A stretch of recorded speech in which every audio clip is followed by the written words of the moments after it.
for mais apropriada, né? E nós, como seres humanos, somos contadores de história, né? A nossa natureza pré-histórica, né? As pessoas se reuniam para contar histórias, né? Ao redor do fogo, né? Ali, né? E transmitir as coisas para as pessoas, e com o desenvolvimento da escrita, enfim, isso foi possível ser eternizado, né? Porque quando você escreve, existem muitos manuscritos aí que se perderam ao longo do tempo, né? Pessoas que passaram, escreveram e se perderam. Mas você tem uma chance maior das suas ideias continuarem e passarem para outras pessoas e se tornarem ideias com novas formas, né? Então, quando eu escrevo isso e guardo na minha gaveta, guardo no meu caderno, eu entendo que ficou ali para aquele último propósito. Foi a minha forma de ver o mundo. Mas, com esses incentivos e com essa visão de que eu poderia levar para outras pessoas e fazer com que essas ideias que eu tenho se tornassem, se multiplicassem, né? Se tornassem outra coisa, e avançassem também, né? Encontrassem outros corações, me incentivou a fazer. Aí eu entrei, ela me apresentou um desafio. Tinha um grupo aí lá de Brasília que fazia alguns desafios para desenvolver as pessoas, né? Em várias áreas, né? E em disciplinas, né? Enfim, uma série de coisas, né? Leitura, desafios de leitura, desafios de disciplina, e tinha um desafio de escrita, né? Para você escrever o seu livro em 42 dias. E aí tinha todo um roteiro para você seguir. Eu entrei de cabeça naquilo. Legal. E comecei a reorganizar os meus textos dentro de uma proposta. E aí escrever outros textos também que fossem nessa mesma toada, né? Encaixasse naquele tema. Sim, e aí daí, 42 dias depois, veio o meu primeiro livro, que é esse aqui, O Trivial e Sublime. Olha aí, ó. Esse é o primeiro livro do Lucas. O primeiro livro. Aqui fica de presente para o host. Valeu. Olha aí, ó, pessoal. Presentinho aqui do nosso convidado, o primeiro livro dele. Isso seria a próxima pergunta, né, Lucas? Até pega o gancho aí, pode continuar. Quais são as suas obras, né? Sim. E qual que é a linha que você gosta mais de escrever? Ou escreve só uma linha, não sei, né? Enfim, né? Fala para o nosso... Para quem tá nos assistindo, nos acompanhando, né? E o que você busca transmitir quando você escreve? Sim.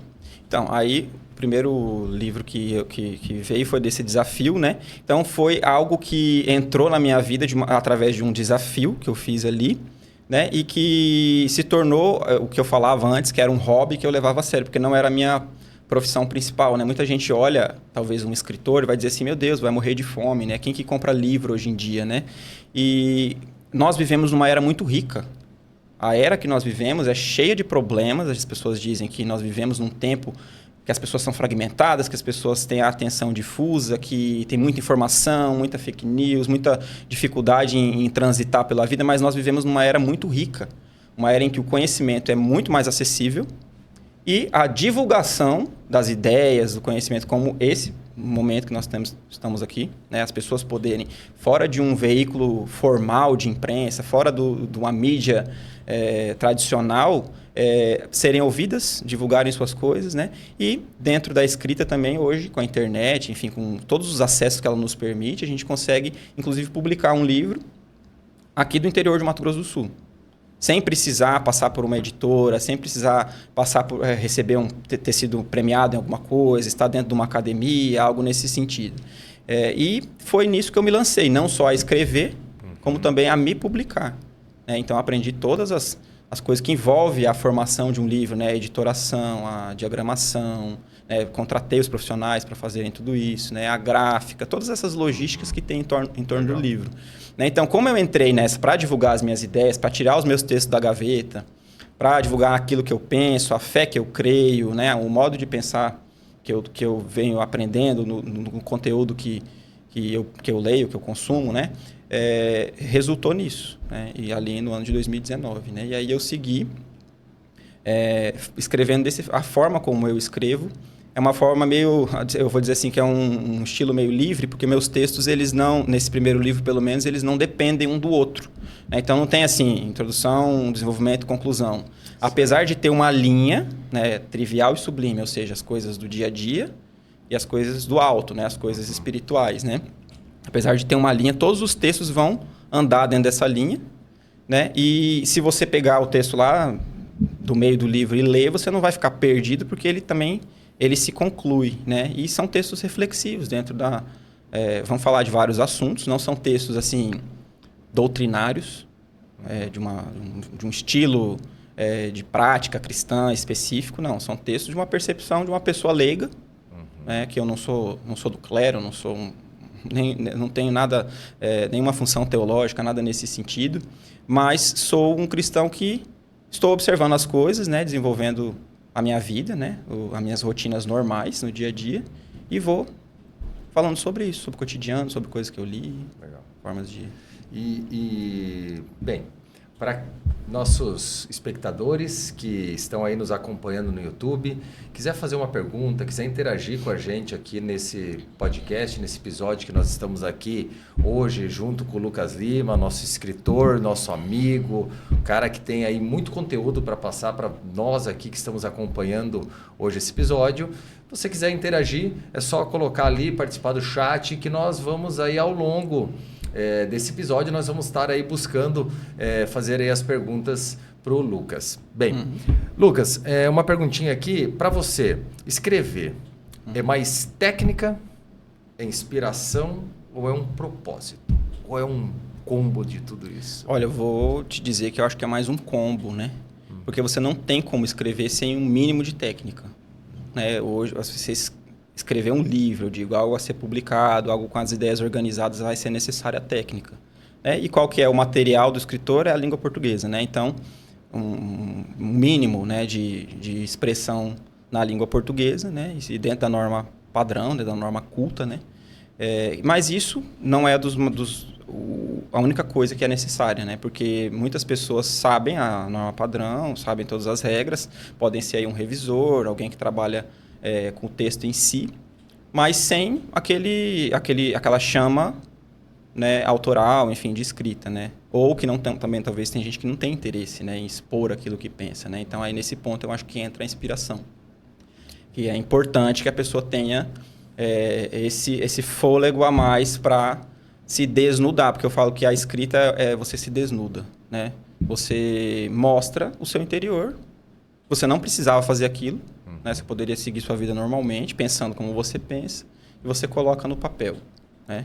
Aí, a partir do que a pessoa estiver lendo, né, ela vai, muitas vezes, até te interpretar erroneamente, né? Mas isso aí é um risco que se corre, né? Certeza. Mas é uma chama que você precisa ter para levar um projeto desse além, porque não é uma coisa que você faz assim, por mais que eu fiz um desafio ali de 42 dias, você depois tem uma série de processos para fazer um livro acontecer. Né? E o principal, que é o maior desejo, é que chegue aos leitores, né? Que as pessoas tenham contato com aquilo que está sendo escrito ali. Né? E a última que você colocou propósito. Né? Aí, creio que... Não tem como se fazer sem propósito. Né? Exatamente. O propósito é aquilo que se destina, né? O que você está escrevendo, né? Que não se fechar em si.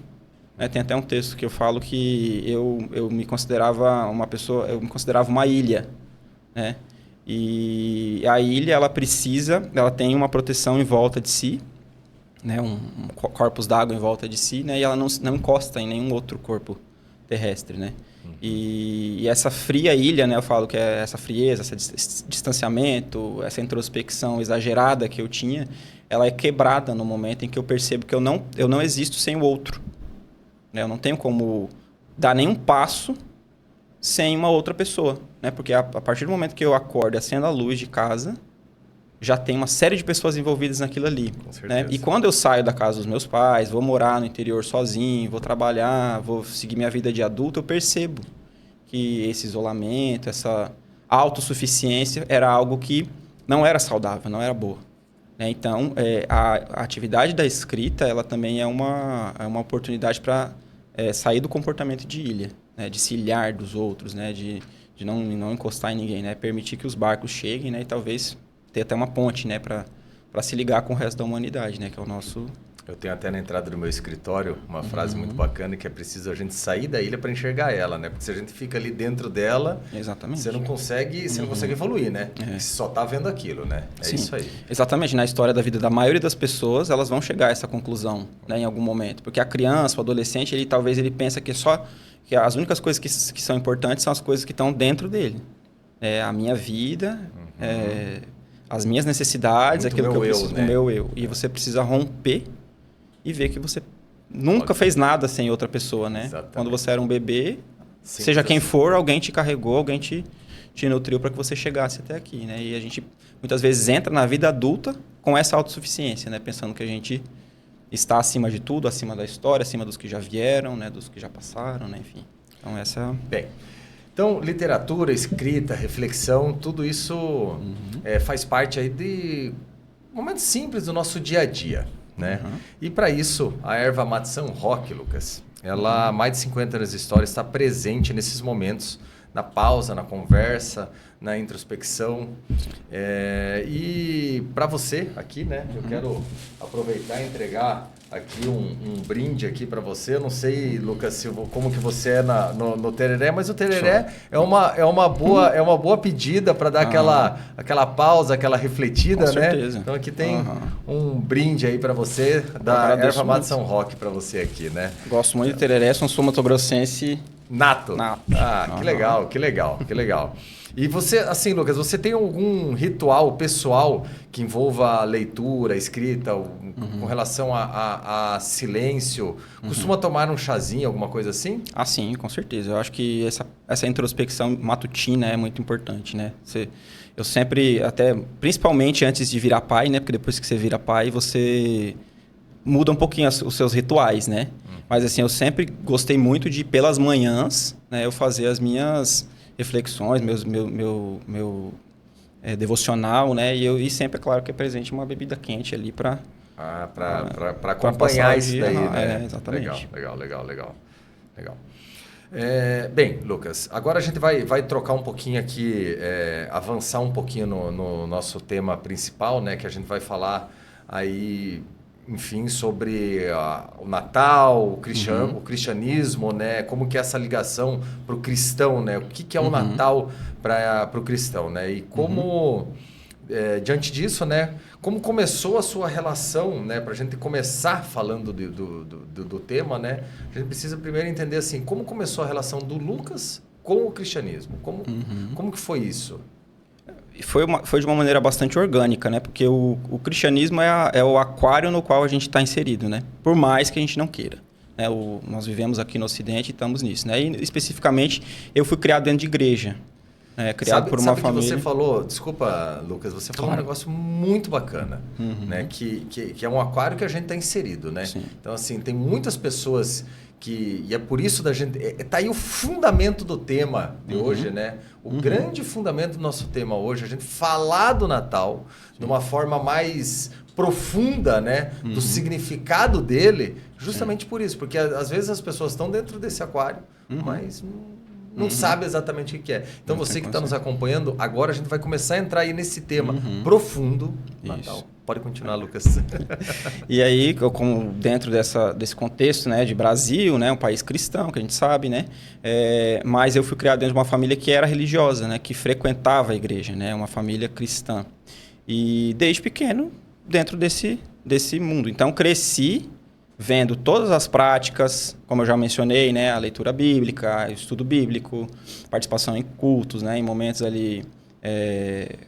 de diversas formas que apontavam para isso, né, para a fé cristã, né, dentro até por muito tempo da minha vida adulta, uma frequência intensa, né, dentro de igrejas, né, mas a gente sabe que tem um outro componente, né, dentro da experiência da fé, né, você pode estar dentro de uma sociedade cristã, muçulmana, judaica, o que quer que seja, mas é preciso que o indivíduo também se encontre com aquilo que ele diz ter fé, né? Então, dentro disso, eu precisei também caminhar com as minhas próprias pernas, né? Para eu descobrir a minha relação em Deus. Então, eu fui batizado ali com 11 anos de idade, né? Pré-adolescente. E posso dizer que foi o primeiro passo, né? Porque um sacramento, um ritual que a gente faz na igreja é coberto de simbolismos. Só que é preciso que isso chegue à consciência. Né? Muitas vezes a gente faz algum ritual, alguma coisa dentro da igreja, seja qual for, e nem discerne daquilo que a gente está fazendo. Nem sabe qual que é o simbolismo daquilo. Né? E a coisa por si só, eu entendo que não é o que realmente tem o valor para a transformação interior. É preciso que tenha algo que seja mexido ali, né? E eu creio que vem de fora, não pode vir do ser humano, senão a gente não precisaria buscar um poder superior, né? Ou Deus, né, como a pessoa concebe. Então, é preciso que a pessoa, dentro das suas práticas, da sua busca, e às vezes de algumas experiências que ela passa, né, se encontrar verdadeiramente com Deus e intensificar nessa caminhada. Mas, assim, de toda forma, eu entendo que a vida cristã, a prática do cristianismo é uma escadaria. Pegando nesse gancho, Lucas, muitas pessoas confundem religião, religiosidade, enfim, cria uma confusão total aí na cabeça das pessoas. Até essa situação do católico, do protestante. Fala um pouquinho para nós a respeito disso, né? Desses termos, né? Como que a gente tira essa confusão aí da cabeça das pessoas de uma forma rápida? Muitas pessoas são avessas ao termo religião, né? Ouve falar religião, não quero religião, só quero Jesus. Não é possível você, na minha concepção, você vivenciar Cristo sem estar dentro de uma religião. Religião é religar-se com Deus, né? A gente, como natural, um homem natural, um ser humano natural, sem a visitação de Deus, nós estamos desligados de Deus, né? E a religião, em sua essência, seria para religar o ser humano. Só que a religião, ela também é institucional. Ela vem com uma série de práticas, uma série de manuais, de coisas que você precisa seguir ali. E muitas vezes as pessoas confundem o relacionamento com Deus com a mera observância, né? Às vezes você tem que observar aquilo, o dia sagrado, você tem que observar a prática, a dieta que é usada, a roupa que é usada, enfim, e as pessoas vão vão dar as costas para Deus, porque talvez elas não queiram essas práticas. Não queiram seguir essas agendas, enfim, essas coisas que as instituições promovem, né? Mas eu creio que não se pode jogar fora nenhuma coisa e nenhuma outra, encontrar o caminho. Por quê? Se eu falo que eu não quero religião, eu só quero Jesus, então, na verdade, a minha religião sou eu mesmo, a minha forma de ver as coisas, né? E eu me torno de novo uma ilha, né? Simples assim.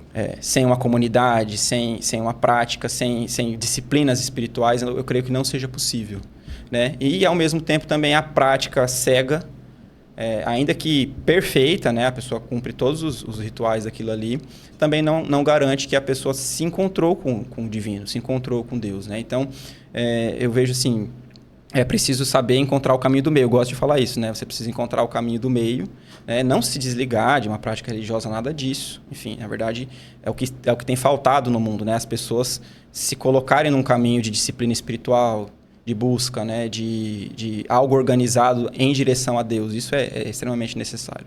E muitas vezes, ao você olhar os seguidores de Cristo, talvez você não tenha tanto interesse em seguir esse Cristo, né? Porque talvez aquilo tudo ali foi muito contra o propósito que está sendo pregado, né? E causa essa confusão. Mas, assim, para dar uma resposta final, eu vejo que é importante que as pessoas deem uma chance para não apenas seguir uma religião, mas entender os significados dela, entender o que tem por trás daquilo. Por que as coisas são daquela forma? Muitas vezes a gente chuta uma ideia, a gente chuta uma forma de se praticar a fé por causa de algum escândalo, de alguma coisa que aconteceu, de alguma discordância. Mas a gente não consegue pensar que em 2000 e poucos anos que isso é praticado, né, há um porquê para cada uma dessas coisas, né? E eu creio que a pessoa que encontrar em Cristo, né, encontrar que é o centro do cristianismo, né, é a razão de ser da nossa fé, né? Se ele encontrar Cristo em cada um desses simbolismos, em cada um desses rituais, em cada uma dessas coisas que são feitas, em cada domingo, em cada sermão, em cada encontro com o irmão, focando na imagem de Cristo, na face de Cristo, eu creio que o cristianismo é viável e é possível ser praticado. Legal.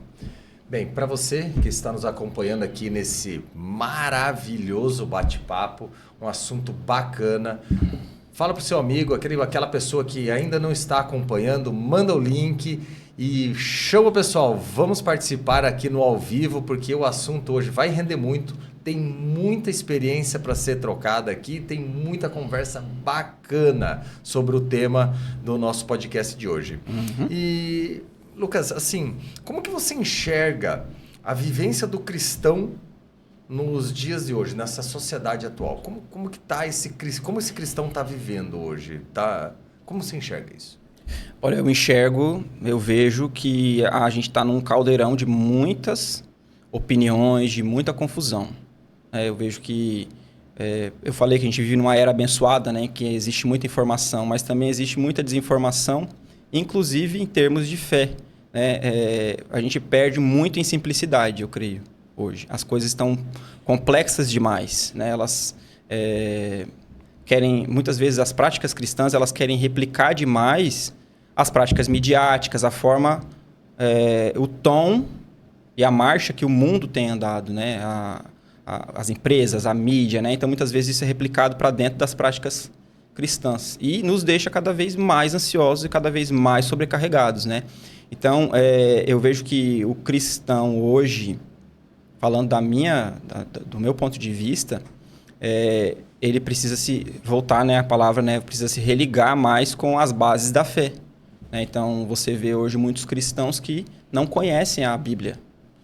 Cristãos que não se colocam nessa prática diária, né? Não conhecem um dos pilares da nossa fé, né? Que é a palavra revelada, né? Através das Escrituras. Você encontra cristãos que buscam se aconselhar com influencers, com pastores, com gurus, com figuras que estão na visão delas, acima delas, né? Para dar todas as respostas. E pouco contato com Cristo. Né?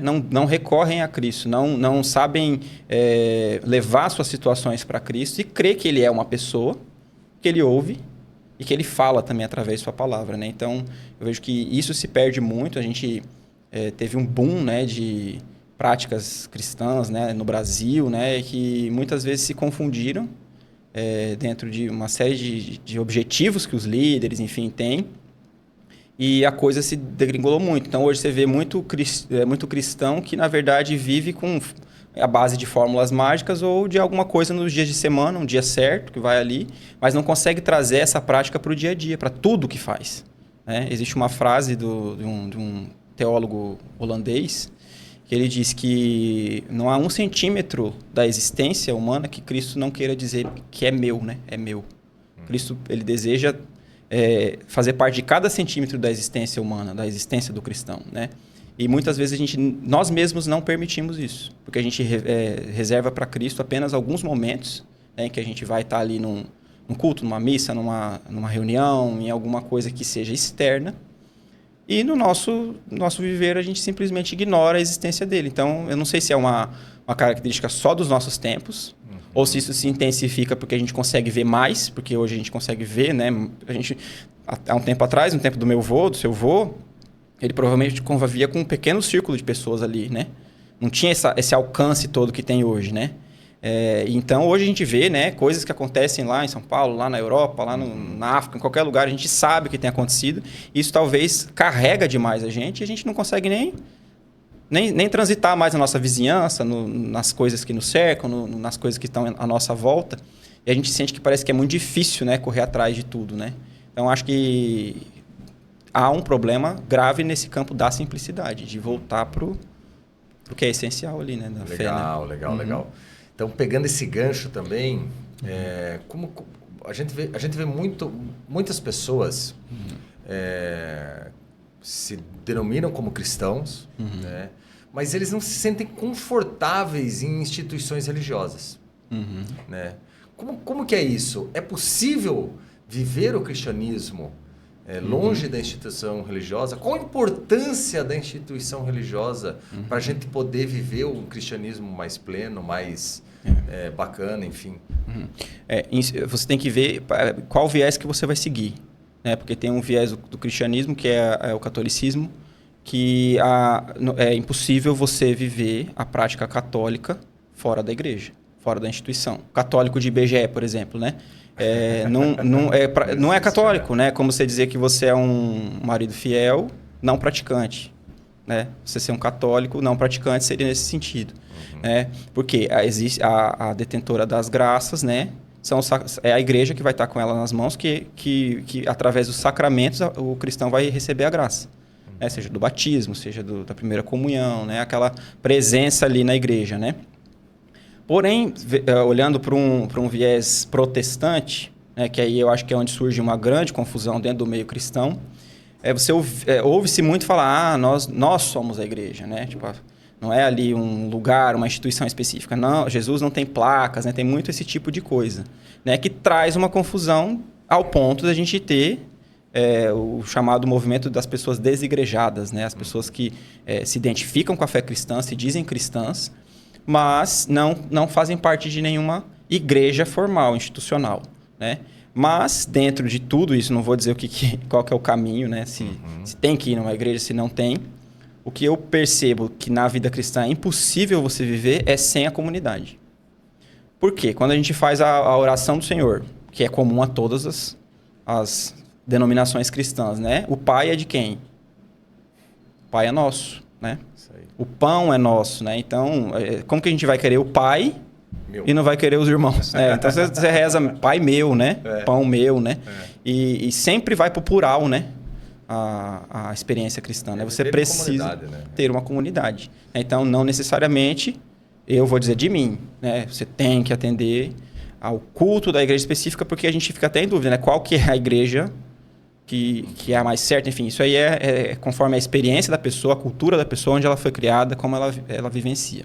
Mesmo dentro de uma igreja, pode acontecer de você não viver em comunidade. Você não ter contato com ninguém, você não somar e nem ouvir de ninguém, né, e viver aquela experiência de ir dentro de uma igreja. Isso também eu acho que foge da mensagem de Cristo, né? Então, creio que o mais importante é você ter uma comunidade de fé.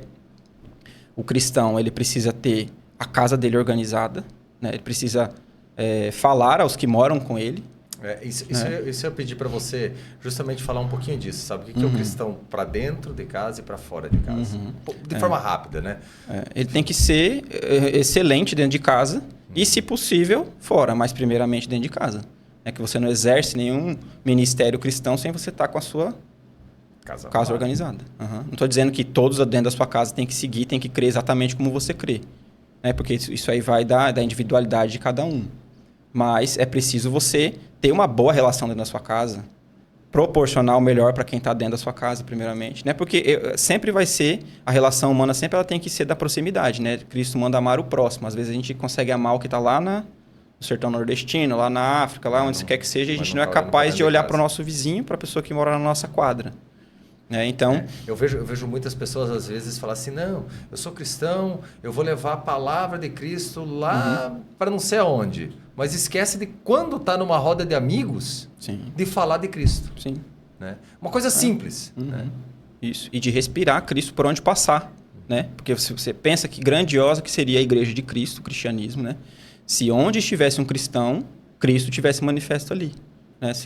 No seu local de trabalho, nas suas rotinas no dia a dia, você como cidadão, você como em todos os papéis sociais que a gente se encontra, né, a presença de Cristo estaria, né? E talvez o domingo, né, o local de reunião, né, aquela reunião pública, ela seria apenas um momento de celebração dessa fé que já é vivida ao longo da semana, né?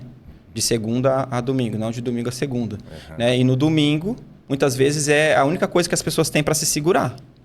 Elas põem todas as fichas dela no domingo, porta-se bem no domingo, se arruma bem no domingo, faz um bom ritual no domingo, tenta buscar todas as bênçãos no domingo, suas orações, suas coisas, apresentar sua semana, e aí vai vivendo daquele restinho que vai passando ao longo da semana, né? E eu creio que a proposta de Cristo é para todos os dias da semana, né? Então, eu acho que aí cada um vai pensar se faz sentido ou não fazer parte de uma instituição, né? Considerando cada uma das formas de pensar, né, as igrejas, né? Então, eu vejo assim. Bem, para você que está chegando agora, nós estamos aqui no Escuta Mais Podcast, eu, Cristiano Bortolotto, como host desse episódio, e o nosso convidado, Lucas Lima, nós falando aqui um pouco sobre esse espírito natal, né? E agora a gente vai...